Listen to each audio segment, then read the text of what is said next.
সাতচল্লিশের পর থেকেই ভুটানের বিদেশ নীতি বা ভুটানের প্রতিরক্ষা নীতি প্রত্যেকটাই মোটামুটি ভারতবর্ষের সার্বভৌমিকতা ক্ষুণ্ণ হতে পারে চীনের এই কাণ্ড কারখানার জন্য তালে তাল মিলিয়ে তারা এই কাজটি করে। ভারতস্থানে নিশ্চয়ই মনে আছে কয়েক বছর আগে ডোকালাম ইস্যু নিয়ে ভারতবর্ষ যেভাবে চীনের সঙ্গে ওখানে বলে ভুটান অলরেডি ভারতের সঙ্গে একটা অত্যন্ত ঘনিষ্ঠ দ্বন্দ্বে জড়িয়ে পড়েছিল, কারণ সেখানে ভারত মনে করেছিল ভুটানের নমস্কার। একটা বিষয় জানতে চাইবো যে ভুটানকে ভারতের সঙ্গে একটা সংযুক্তিকরণের যে কথা সেটা আবার উঠেছে, এর আগে আমরা দেখেছি বিভিন্ন সময় এরকম উঠেছে সেই বার্তা। আগামী দিনে যদি ভুটান ভারতের সঙ্গে সংযুক্তিকরণ হয় তাহলে সেটা কেন হচ্ছে বা এতে ভারতের লাভটা কি আপনার কি মনে হয়? না, আমরা কথা বলি সেটা হচ্ছে এটা কোন স্তরে এই দাবিটা উঠেছে আমি বলতে পারবো না। তার কারণ হচ্ছে যে ভুটান একটি স্বাধীন সার্বভৌম দেশ, ভারতের অত্যন্ত ঘনিষ্ঠ দেশ, এবং ভারত স্বাধীনতার পর থেকেই যদি সবচেয়ে ঘনিষ্ঠ দেশ কাউকে বলা যায় সেটা হচ্ছে ভুটান। ভারতের সঙ্গে তার বন্ধুত্ব কালের পরীক্ষায় উত্তীর্ণ, যার জন্য ভারতের অনেক প্রধানমন্ত্রী তারা প্রধানমন্ত্রিত্ব পদে শপথ নেওয়ার পর প্রথম যে দেশটি ভিজিট করার জন্য বেছে নেন সেটি হচ্ছে ভুটান। আচ্ছা, 1947-এর পর থেকেই ভুটানের বিদেশ নীতি বা ভুটানের প্রতিরক্ষা নীতি প্রত্যেকটাই মোটামুটি ভারতবর্ষের সঙ্গে তালে তাল মিলিয়ে তারা এই কাজটি করে। ভারত ভুটানের প্রতিরক্ষা বিষয়েও একটা গুরুত্বপূর্ণ ভূমিকা পালন করে। ভুটান যাতে তার স্বাধীনতা সার্বভৌমতা রক্ষা করতে পারে তার জন্যে ভারত তার দায়িত্ব নেয়।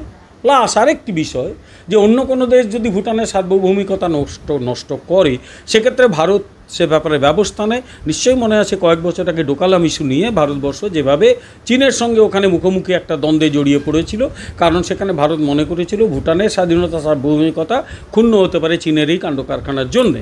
ফলে ভুটান অলরেডি ভারতের সঙ্গে একটা অত্যন্ত ঘনিষ্ঠ দেশ। ভুটানে একটা বদলও এসছে। কয়েক বছর আগে ভুটানের রাজতন্ত্র থেকে ওরা গণতন্ত্রের পথে জার্নি করেছে, কিন্তু সেটা জনগণের দাবি, আন্দোলন, গুলি ওসব কিচ্ছু হয়নি। ভুটানের রাজা নিজেই বলেছেন যে অনেক দিন রাজতন্ত্র চলেছে, আধুনিক যুগে গণতন্ত্র থাকা উচিত, এবং ভুটানের মানুষজন গণতন্ত্র পেয়েছে। ফলে ভুটানের সঙ্গে ভারতের এমনিতে কোনো যে সমস্যা আছে তা নয়, বরং ভারত এবং ভুটান যথেষ্ট একটা বড় পার্টনার। আমি নিজে ভুটানের বিভিন্ন অঞ্চলে কাছাকাছি গেছি, সেখানে ভারতীয় টাকাও চলে, আবার ভারতের ভেতরে কিছু কিছু ক্ষেত্রে ভুটানের যে সেটাও অনেকে নিয়ে নেয়। ফলে এইরকম একটা জায়গায় দুটো সম্পর্ক দাঁড়িয়ে আছে। ফলে সেখানে যদি এই সংযুক্তিকরণের প্রশ্ন কোন স্তরে আছে আমি বলতে পারবো না, কিন্তু একটা কথা বলি যে ভুটান যথেষ্ট তার যে মানুষের যে উন্নতির নানা সূচক আছে, যেরকম স্বাস্থ্য ব্যবস্থা, মানুষের শিক্ষা ব্যবস্থা, এগুলোর উন্নতিতে ভুটান কিন্তু যথেষ্ট ভালো সাফল্য অর্জন করেছে। অন্যদিকে ভারতের যে অর্থনীতি সেটা এখন বিশ্বের চতুর্থ বৃহত্তম অর্থনীতি। এই অর্থনীতি দ্রুতগতিতে এগিয়ে চলেছে। আমরা চেষ্টা করছি আগামী 2029-30-এর মধ্যে বিশ্বের তৃতীয় বৃহত্তম অর্থনীতিতে পরিণত হতে, হয়তো সেটা খুব দূরের নয়। আর 2047-এ স্বাধীনতার 100 বছরে বিশ্বের অন্যতম শ্রেষ্ঠ অর্থনীতিতে পরিণত করার যে উদ্যোগ মাননীয় প্রধানমন্ত্রী নিয়েছেন সেই দিকে আমরা স্টিডিওতে এগিয়ে চলেছি। ফলে এসব ক্ষেত্রে বিভিন্ন প্রতিবেশী দেশের ভারতের সম্পর্কটা আগ্রহের তৈরি হয়েছে। তারা ভাবছে ভারতের উন্নতিতে তারা যদি যুক্ত হতে পারে সেই তাদেরও উন্নতি হবে। জনগণের একটা দাবি এবং চাহিদা বিভিন্ন দেশে বাড়ছে। ভারতবর্ষ যেভাবে এদেশের গত 10 বছরে 27 কোটি লোককে দারিদ্র্য সীমার বাইরে থেকে নিচ থেকে তুলে নিয়ে চলে এসছে, অর্থাৎ তারা আর দরিদ্র বলা যায় না, অতি দরিদ্র বলা যায় না। এটা মাননীয় প্রধানমন্ত্রী, যশস্বী প্রধানমন্ত্রী নরেন্দ্র দামোদর দাস মোদির একটা সাফল্য। তো সেক্ষেত্রে এটাও বিভিন্ন দেশের মানুষ সেটা চাইছে যে ভারতবর্ষের এই উন্নতির যে প্রক্রিয়াটাকে তারা নিজেদের মধ্যে রাখতে। ফলে এইরকম দাবি একটা হতেই পারে বলে আমার মনে হচ্ছে। ভারতের সঙ্গে যদি আগামী দিনে যুক্ত হয়, আমি তর্কের খাতে ধরেও নিলাম, তাহলে ভূরাজনৈতিক ক্ষেত্রে এশিয়াতে সেখানে ভারতের প্রভাব বা গুরুত্ব কতখানি বাড়বে? কারণ একদিকে যেমন চীন রয়েছে, একটা শীতল সম্পর্ক থাকে সবসময়। এখন এটা তো অনেক ইফস অ্যান্ড বাটস রয়েছে। আমি তাই রাষ্ট্রবিজ্ঞান এবং আন্তর্জাতিক সম্পর্কের একজন ছাত্র শিক্ষক হিসেবে ইফ অ্যান্ড বাটগুলো ধরে নিয়ে কতগুলো কথা বলছি। দক্ষিণ পূর্ব এশিয়াতে, ভারত দক্ষিণ এশিয়ার দেশ, কিন্তু দক্ষিণ পূর্ব এশিয়া সঙ্গে ভারতের একটা গভীর নৈকট্য রয়েছে। পিভি নরসিমহা রাওয়ের আমলে যে আমরা লুক ইস্ট পলিসির কথা শুরু করেছিলাম, এখন আমরা অ্যাক্ট ইস্ট পলিসির দিকে দ্রুত এগিয়েছি এবং সে ব্যাপারে আমরা উদ্যোগ নিচ্ছি। পরে এই অঞ্চলে ভারতবর্ষের যে ভূ রাজনৈতিক অবস্থা তাকে কোনোভাবেই অস্বীকার করা যায় না। দ্বিতীয় কথা হচ্ছে স্বাধীনতার সময় যেভাবে দেশভাগ করা হয়েছিল সেটা ভারতের স্বার্থের অনুকূল ছিল না।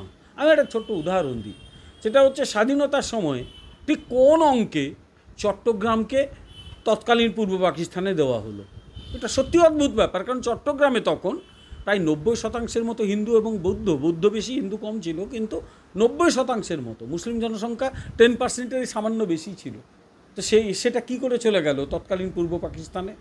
চট্টগ্রাম বন্দর যদি ভারতে থাকতো তাহলে আজকে ভারত এই অঞ্চলে অন্যতম আরও বেশি গুরুত্বপূর্ণ দেশ হতো, উত্তর পূর্বের সঙ্গে ভারতের যোগাযোগের কোনো সমস্যাই থাকতো না, যেটা এখন ভারতবর্ষকে কলকাতা বন্দর ব্যবহার করতে হয়, বা শেখ হাসিনার আমলে বাংলাদেশের চট্টগ্রাম বন্দর বা মংলা বন্দরকে ব্যবহার করতে হচ্ছে, সেগুলোর প্রয়োজনই থাকতো না। ভারত থেকে উত্তর পূর্বে নিয়ে যেতে যে খরচ হয় তার হাফ খরচে এখন ভারতবর্ষ পণ্য পাঠাতে পারত।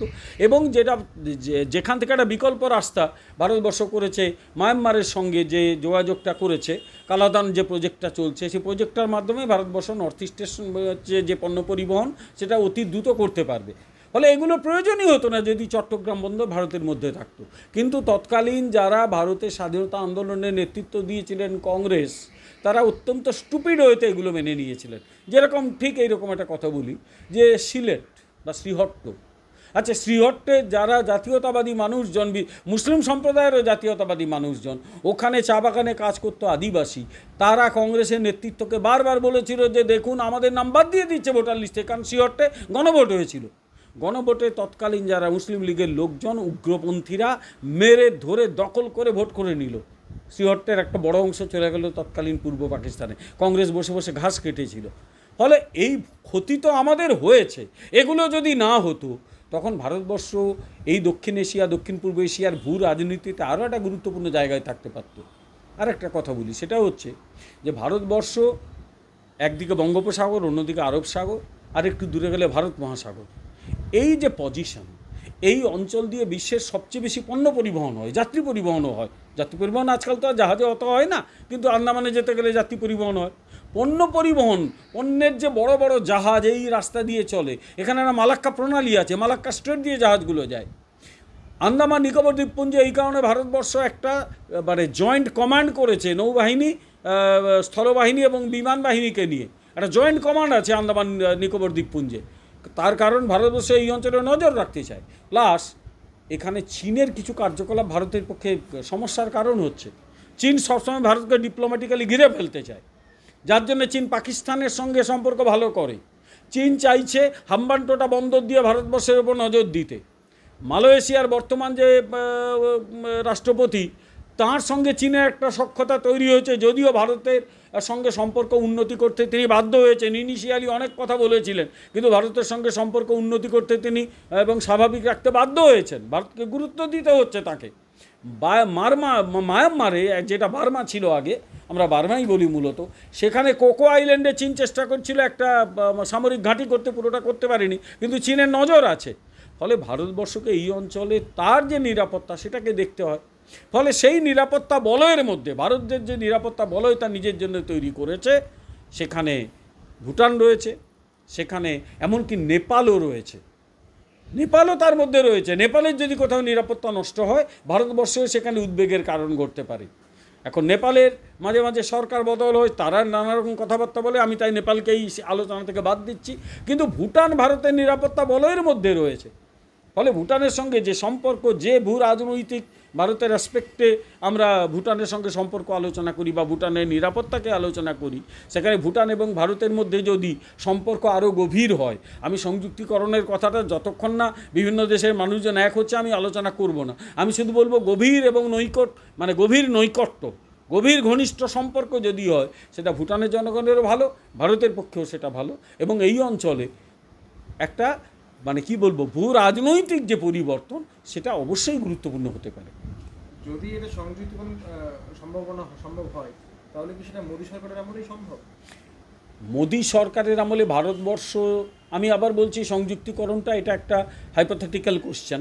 আমি একটু অন্যরকম টার্মটা ইউজ করছি, গভীর নৈকট্য। আমার মনে হয় এই জায়গা থেকে সেই আলোচনাটা করা উচিত, কারণ আমার তো একটা দলীয় পরিচিতি রয়েছে। আমি যদি পলিটিক্যাল অ্যানালিস্ট হিসেবে বলতাম তাহলে আমি হয়তো অনেক কিছু বলতে পারতাম। আমি সেই জন্য আপনার শব্দটাকে একটু চেঞ্জ করে দিয়ে গভীর নৈকট্যের কথা বলছি। এই গভীর নৈকট্য কিন্তু তৈরি হয়েছে মাননীয় প্রধানমন্ত্রী নরেন্দ্র মোদীর আমলে। সেটা ইতিহাস আলোচনা করলে বলবো এটা দীর্ঘদিনের ভালো সম্পর্ক ছিল, কিন্তু মোদীর আমলে আরও ঘনিষ্ঠতা পেয়েছে। তার কারণ যেভাবে ডোকালাম ইস্যুতে ভারত দাঁড়িয়ে পড়েছে ভুটানের পাশে, চীনকে চোখে চোখ রেখে চীনকে জবাব দিয়েছে, স্বাভাবিকভাবেই ভুটানের মধ্যে ভুটানের জনগণও ভারতের প্রতি অত্যন্ত তারা কি বলবো মানে ভারতের যে অবদান তারা তাকে স্বীকার করছে।